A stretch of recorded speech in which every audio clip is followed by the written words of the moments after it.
A 23-year-old male presents with fatigue and tiredness. Laboratory investigations reveal HB of 9. For a male of 23 years, we know the HB is highly reduced.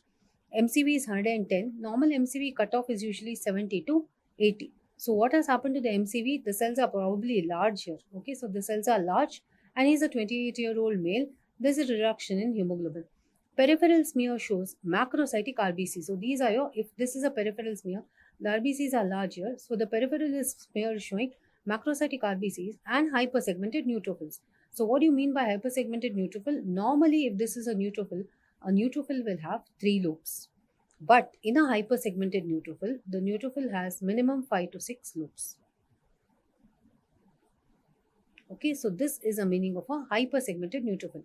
And hypersegmented neutrophil is the characteristic feature of B12 or megaloblastic deficiency anemia. Okay, so knowing all these features, you're seeing macrocytes, you're seeing hypersegmented neutrophils.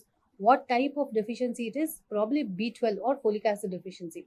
Now, B12 or folic acid deficiency is mainly a nutritional anemia.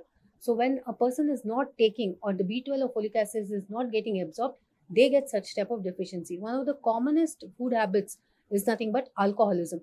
So in alcoholisms, because of deficiency of B12 and folic acid, they are very often prone to get macrocytic anemias.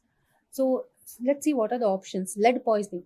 Now, when lead poisoning is a typical example of microcytic anemia. Okay. Iron deficiency anemia, we know it is microcytic anemia, so the RBCs are definitely small. Hemolytic anemia, the RBCs are getting lysed, but here they are telling that we are seeing nice macrocytes. So that leaves us with the correct and the last answer, which is chronic alcoholism. Alcoholism leading to B12 deficiency, megaloblastic deficiency, and seeing of hypersegmented neutrophils and macrocytes on the peripheral sphere. Okay.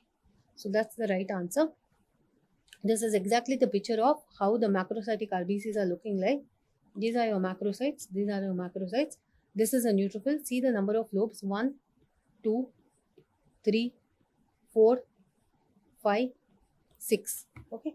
So any picture of this type where you're seeing a hypersegmented neutrophil and you're seeing a macrocyte, take it for granted that you're dealing with a B12 or megaloblastic anemia, and states like alcoholism, you can have such deficiencies. So this is lead poisoning. And one more feature that you can see in lead poisoning is something called as a basophilic stippling. What is a basophilic stippling? If the RBC is there, there'll be tiny, tiny spots of basophilic material on it. So this is a feature of lead poisoning. Okay, so basophilic stippling is seen in lead poisoning. And of course, the anemia here is microcytic. The RBCs are smaller compared to the large RBCs of the B12 deficiency. Okay, so in iron deficiency anemia, one more additional feature will be there'll be certain poikilocytes, which means RBCs of varying shapes and sizes. There'll be pencil shaped cells, there'll be elliptocytes, there'll be target cells. Okay, so that's another feature of iron deficiency anemia. In hemolytic anemia, usually you'll see evidence of hemolysis. Like, for example, you see sickle cells, you see fragmentary RBCs. So these are the peripheral smears of, and whenever you're seeing this type of cells or this type of cells, remember that you're dealing with the sickle cell anemia. Ideally, the perfect shape of sickle may not be there in all smears. If a smear has cells something like this, remember that you're dealing with a case of sickle cell anemia. To watch the full video, download our app on App Store and Play Store.